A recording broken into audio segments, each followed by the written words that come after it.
आज मैं आपको एक ऐसी कहानी सुनाऊंगी जिसे सुनकर आप अपने लक्ष्य को हासिल करने के लिए मजबूर हो जाओगे और विद्यार्थी जीवन व उन्नति पाने के लिए यह आपके जीवन की दिशा को बदल देगी।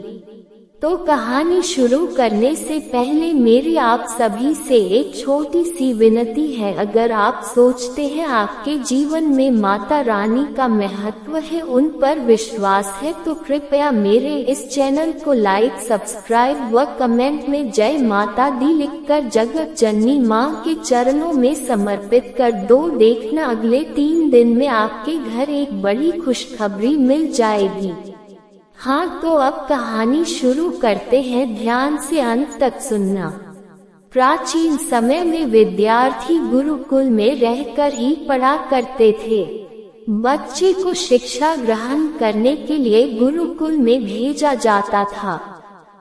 बच्चे गुरुकुल में गुरु के सानिध्य में आश्रम की देखभाल किया करते थे और अध्ययन भी किया करते थे। वरदराज को भी सभी की तरह गुरुकुल भेज दिया गया। वहाँ आश्रम में अपने साथियों के साथ घुलने मिलने लगा, लेकिन वह पढ़ने में बहुत ही कमजोर था। गुरुजी की कोई भी बात उसके बहुत कम समझ में आती थी। इस कारण सभी के बीच वह उपहास का कारण बनता है। उसके सारे साथी अगली कक्षा में चले गए, लेकिन वो आगे नहीं बढ़ पाया। गुरुजी जी ने भी आखिर हार मानकर उसे बोला, बेटा वरदराज, मैंने सारे प्रयास करके देख लिए हैं। अब यही उचित होगा कि तुम यहाँ अपना समय बर्बाद मत करो। अपने घर चले जाओ और घर वालों की काम में मदद करो।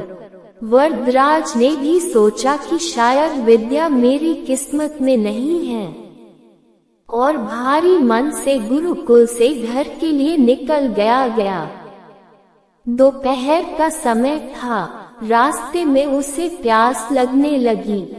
इधर उधर देखने पर उसने पाया कि थोड़ी दूर पर ही कुछ महिलाएं कुएं से पानी भर रही थी। वह कुएं के पास गया। वहाँ पत्थरों पर रस्सी के आने जाने से निशान बने हुए थे। तो उसने महिलाओं से पूछा, ये निशान आपने कैसे बनाए? तो एक महिला ने जवाब दिया, बेटे, ये निशान हमने नहीं बनाए। ये तो पानी खींचते समय इस कोमल रस्सी के बार बार आने जाने से ठोस पत्थर पर भी ऐसे निशान बन गए हैं। वरदराज सोच में पड़ गया।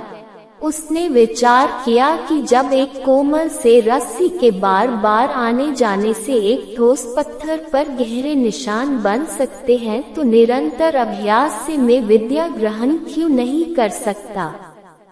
वरदराज ढेर सारे उत्साह के साथ वापस गुरुकुल आया और अथक कड़ी मेहनत की।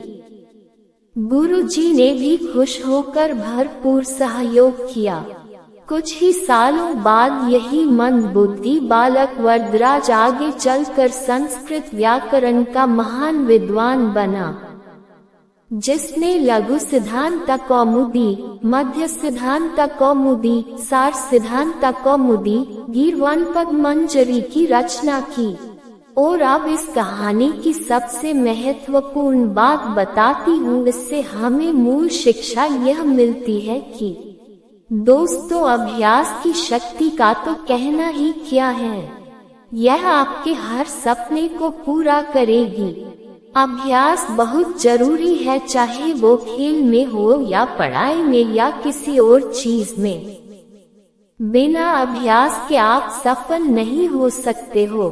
अगर आप बिना अभ्यास के केवल किस्मत के भरोसे बैठे रहोगे, तो आखिर में आपको पछतावे के सिवा और कुछ हाथ नहीं लगेगा। इसलिए अभ्यास के साथ धैर्य, परिश्रम और लगन रखकर आप अपनी मंजिल को पाने के लिए जुट जाए। धन्यवाद दोस्तों, चैनल को सब्सक्राइब करके जरूर जाना। माता रानी भक्तों की सारी मनोकामना पूर्ण करती है।